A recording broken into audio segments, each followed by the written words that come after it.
Welcome, guys. Welcome to Buddies and Blockbuster. I'm your host, AJ, as always. I'm here with a special episode and a unique episode for you guys. And today we're going to talk about what is merchant navy and what is the life of a merchant navy.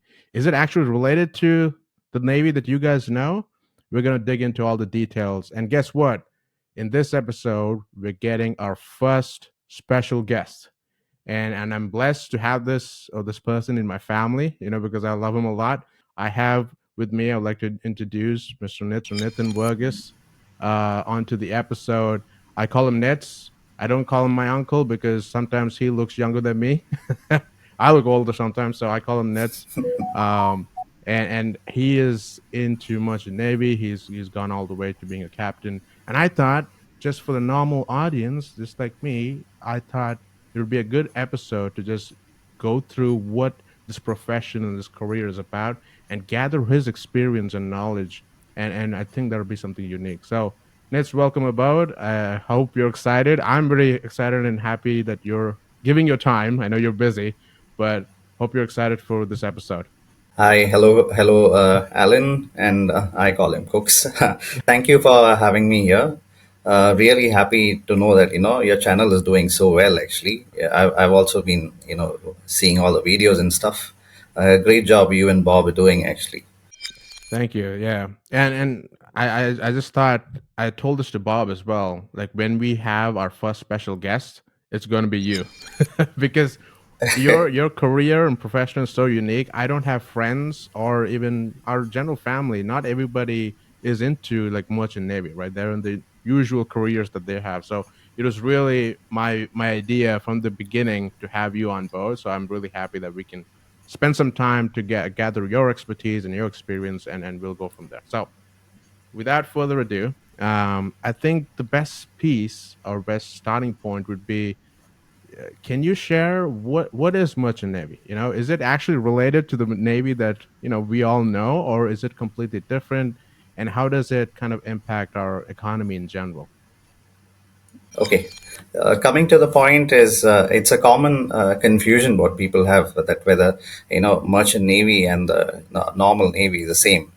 Yeah, it's totally different. So what merchant navy is, it's a fleet of commercial vessels. They operate under the flag of a specific country, and they are mostly engaged only in transporting goods and people. So that's the difference. The other kind of navy, they go in for war. So we are mostly engaged in transporting goods and people. So basically, we connect nations. That's what I can say. We connect the different through the different trading routes. We connect the nations and ensure that there's a efficient worldwide commerce happening. That's what. And the transportation of goods it's a wide variety of goods. It is very diverse, the range of goods what we transport. It can be raw materials, right from what you have for your daily needs, like your rice, sugar, including your crude oil, natural gas, I know, grains, anything and everything, including automobiles, electronics. So whatever a person needs, so that's how. And basically this is the cheapest mode of transport. So including your medical supplies, yes, I forgot that. Medical supplies, everything, all essentials are transported by merchant vessels, because anything in huge quantities you require, there's the cheapest. Always people want to get, the consumer wants to get the items in a cheaper, at a cheaper cost. So this is what merchant navy is doing actually. That's way different than what I thought. I thought you guys are literally into the Navy because you have that name within it. So that's really good to know. Just a follow up on that. Do you guys also? I hear about oil tankers. Is that also like a goods that you kind of travel in? Yes, very much. Because currently I'm working in a crude oil tanker. So what we do is we transport crude oil among different countries. So crude oil is transported to different countries, and they have their own refineries. So this is in the raw form. Crude oil is in the raw form. So each country is, wherever we take them to, they have the refineries, and then they break down to whatever it is. Like right from diesel, petrol, all your gasoline and other stuff, and common commodities. And also, the latest now it is all about natural gas.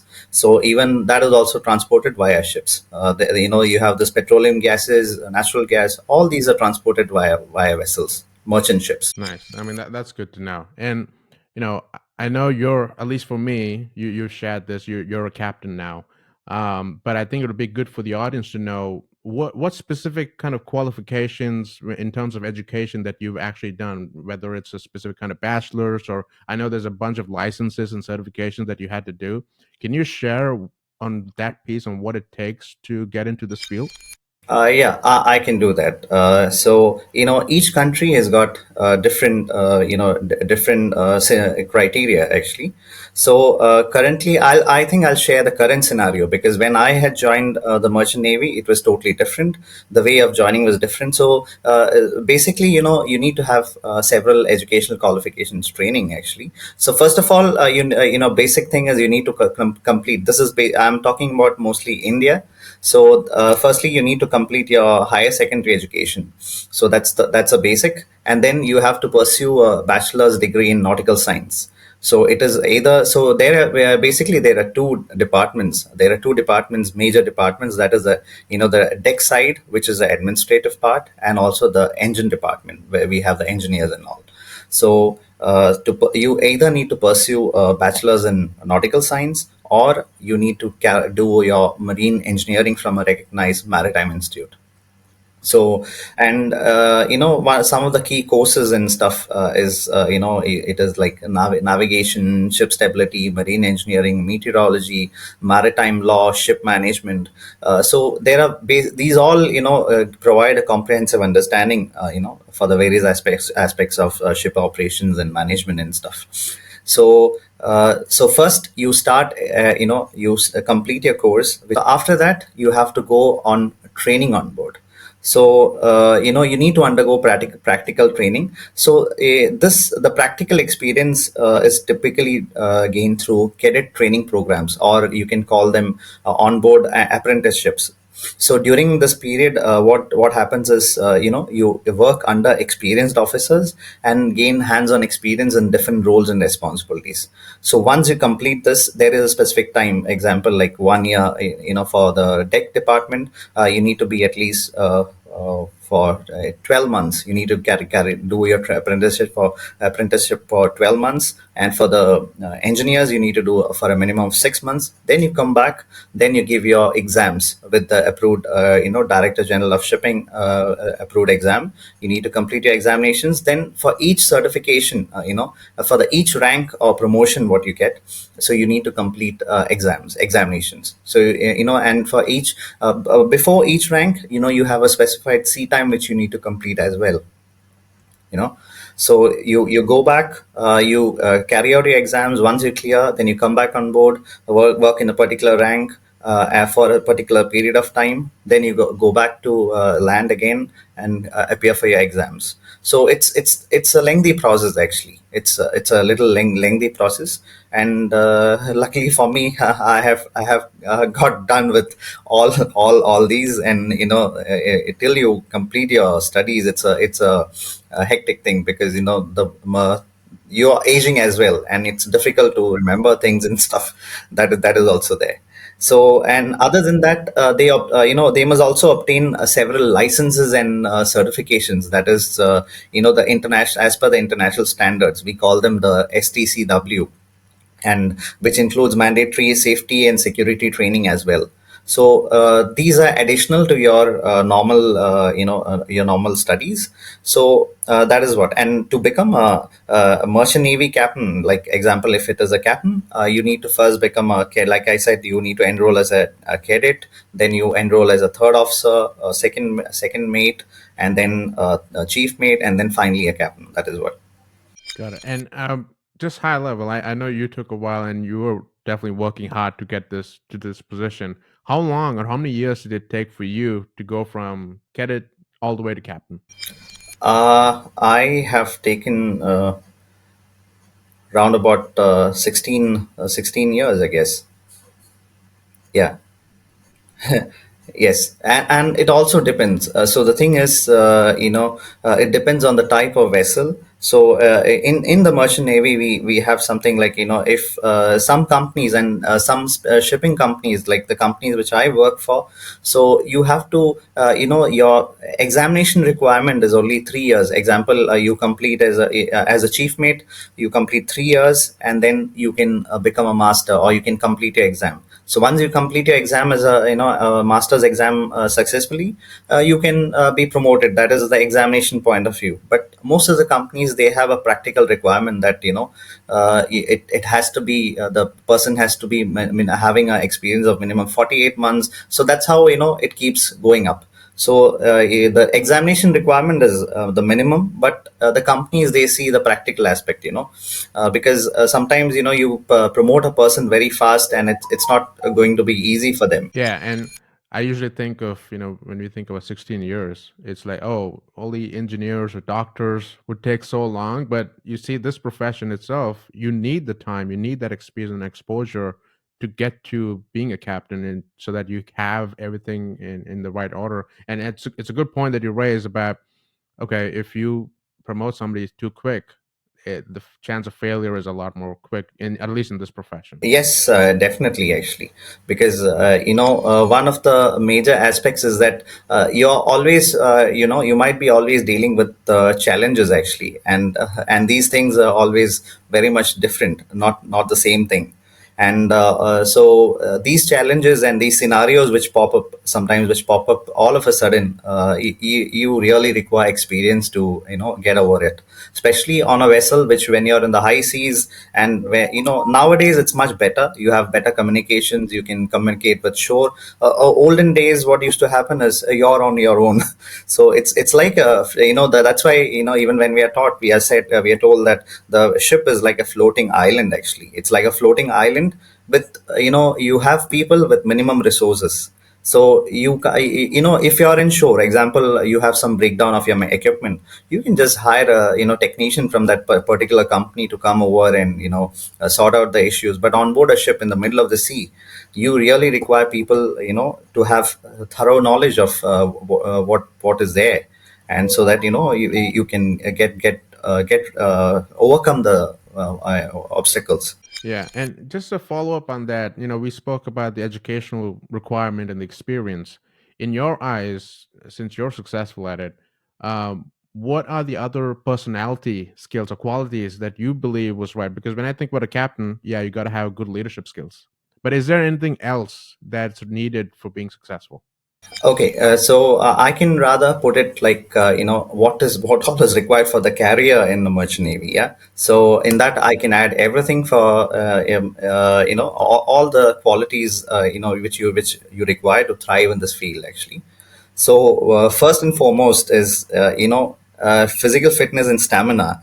Okay, so that really doesn't mean that, it doesn't mean, you have six pack, muscle, six pack abs and stuff, but you need to have stamina, because having stamina is something different, because this job, it involves long hours of work, especially sometimes in rough conditions, and and also you might have to work on extended periods without breaks. So for that, you need to be physically fit, and and stamina to enduring the demanding nature of the job. So that is one. And so every prior to joining a vessel, every time we go through a medical fitness program, or test, and only once you are medically fit, you will be sent on board a vessel. So, and next one of the things is your mental resilience. So I think that is, resilience is something which you require in all professions, whether it is shore or sea or anything. But one thing out at sea is that, your working out at sea can be mentally taxing. One needs to have the mental resilience to cope up with the challenges, especially because the job involves being away from family and friends, family, and also friends for extended periods. And people have to deal with homesickness, isolation, etc. So and it can be quite stressful, actually. It's not very easy that way. For extended periods, you're from away from home. So therefore, I feel one of the most important qualities what is required is mental strength and resilience. Okay, that is one. Then teamwork and communication skills. Okay, why is because a merchant navy as such is a team driven profession. So the ability to work well is very much very crucial actually. So a successful seafarer, he has to have an excellent teamwork and communication skills, especially because you have people from multiple nationalities or diversities, and to communicate, you need to communicate with all of them. Okay, so people are from different backgrounds, cultures, so a good communication skill is definitely required. And like I told you earlier, very important is problem solving abilities, so life is full of uncertainties, and especially the sea. You can have different scenarios, changing scenarios, and can arise. So definitely problem solving is required, and adaptability and flexibility. So it's a ever changing industry. You need to be continuously flexible for in this scenario, because example, you can have a morning, you get up, you go out, you have a look outside, maybe the weather is very calm. By afternoon already you have rough weather conditions, so everything is changing. Even the people are changing, or even the weather conditions, everything is changing. So the ability to adapt quickly and flex and to be flexible is essential. And like you told me, yeah, the leadership skills definitely. As one climbs the rank in merchant navy, the leadership skills become very crucial actually. Successful seafarer, he must be possessing, I guess, ability to lead and manage a team effectively, because people require you to give them some kind of decisions. So you should be able to make critical decisions, delegate tasks, and handle any conflicts, because it is not that conflicts don't arise in a vessel. It's a limited number of people, maybe 20, 25. But like how I told you earlier, being away from home and other things, and especially the demanding nature of the work, definitely can lead to conflicts also during work. So this, you need to be able to handle all this. So for that, a good leadership skill is definitely important. And then I guess you need to be safety aware, have a good safety awareness, because safety is a very much top priority. So we have especially different vessels, like even the gas carriers, or like how the vessel in which I am in, that is the crude oil tankers. These all are very they contain explosive nature of cargo and stuff. So you need to be have a very good safety awareness. And lastly, I guess, time management. People need to, we operate on strict schedules and timelines actually, especially the container vessels and stuff. So the container trade, they have to have strict schedules and time management. And even people, specific tasks are there, because we cannot, example, the vessels are nowadays very huge. So you have to have your planning and time management done in a good manner, so that your maintenance and things also are taken care of. That is what. So these are all some of the skills what is required. Yes. It definitely sounds daunting, and I salute you for going through all of that and being so successful, because it takes a lot. I mean, not just you, but your whole team as well, to kind of push Yeah. through these components. So that's really good. Now, I know it's pretty hard for you to share how the tasks revolve around being a captain, but if high level, if you can just share what the day to day kind of looks like, because I'm pretty sure it changes every day. But if you can just share what is it like? Is it just like an 8 hour job, or is it like up and down? I actually, up to the rank of a captain, it is kind of a 8 hours job with some overtime.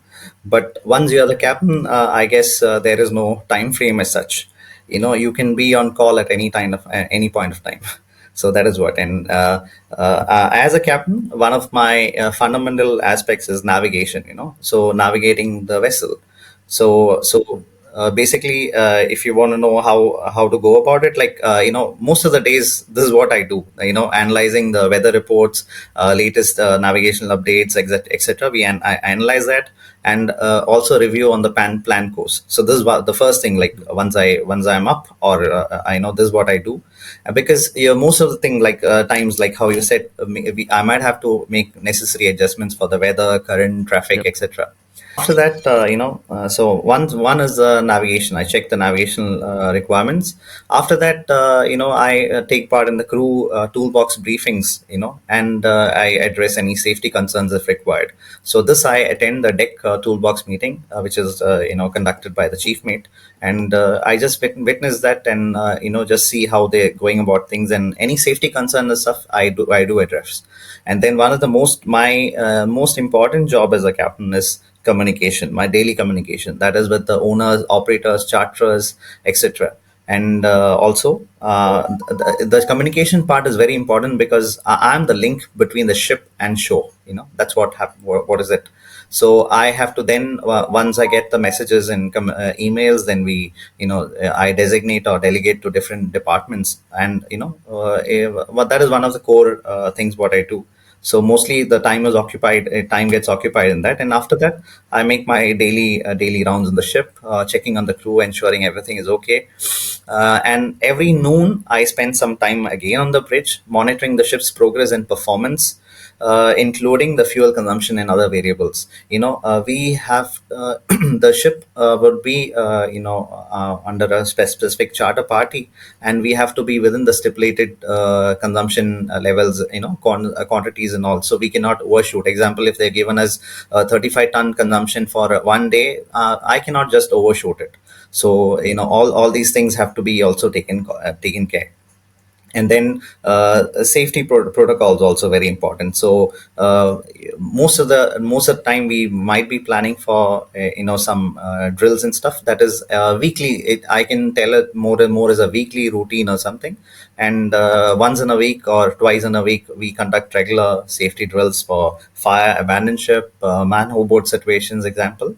So, besides the core responsibilities, my days filled with, I would say, routine tasks actually. That is, inspections, because we go through a very strict inspection regime, especially in the oil tanker field, where oil majors come for inspection. So we have to have our ships inspection ready. Inspection ready in the sense, everything has to be working. People have to know their stuff in and out, and I am the anchor point there. So I need to ensure that everybody is trained well, and so that also is something which is taken care of. And throughout the day, one of the thing is, throughout the day, other than that, there's no specific timing as such. But throughout the day I need to remain vigilant to have address any challenges that may arise. That's what I said. Any change of in weather conditions, maybe I might have any adverse weather conditions. I can have mechanical failures or even medical emergencies as such. So basically, that's why I told you that in a quick decision making, problem solving skills, and main thing is the ability to remain calm in pressure conditions. These are very much important. So in summary, I think mostly as a captain, it involves navigation planning, crew management, implementation of safety protocols, communication, and routine tasks. That's most of the things what happens actually. That definitely a lot. You have a lot on your plate in general, and the fact that you had to make your way up all the way to captain, that's good. But you also mentioned something interesting. It's about being away from the family, and my final question is about that. Uh huh. For me, I have a full time job. I can either work in the office or can work from home, but I come back home, right? Yeah. Same day. Yeah. But it's not the same for you. You're either in the sea for 4 to 6 months, and then you come back home for the remaining 4 to 6 months.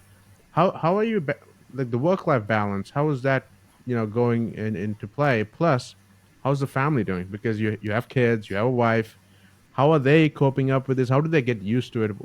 How did that this whole piece balanced out by itself in so many years? Yeah, maintaining a healthy work-life balance, at sea is quite challenging actually. but it is possible with proper planning and communication. That so actually like how you told about the wife and kids, I think it is adaptability. Human beings are the best species who can adapt. And initially it's going to be difficult, but after that, once it becomes a routine, so you adapt to it, and you know that, okay, example, my wife, she knows I'll be gone, and then after 3-4 months I'll be back. But one of the advantages what I feel this profession has got is that once we are working in a contract basis, once we come back, we have our own time to spend for the family. Like you said, you'll be coming back home every day, but maybe there are times that you're called up from office for something, or you're held up with some work or something like that. But when I have a vacation, it is a proper vacation. So that Yeah, is you one of the we don't have that. positives. Yeah, We don't yeah. have. That this is one of the positives. So that's how I keep myself motivated, and even I tell my wife and kids also. So this is the kind of self motivation what we have. But other than that, nowadays things are much better. If it was old, even when I was a cadet, when I was doing my training and stuff, I've heard people, or even I've experienced, I'm from that era, you mean, where I have seen the transition, mostly, the olden, or I've been through the olden style, where we had very limited communication. Phone calls were damn expensive, and people used to send mails.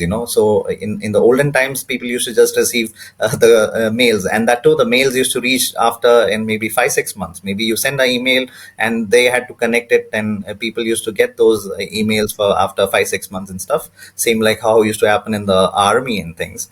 But nowadays things are much better. So now we everything, all modern technology is available on board, right? From internet is available, so you are frequently in touch through video calls, emails, texting. You're on you're constantly communicating.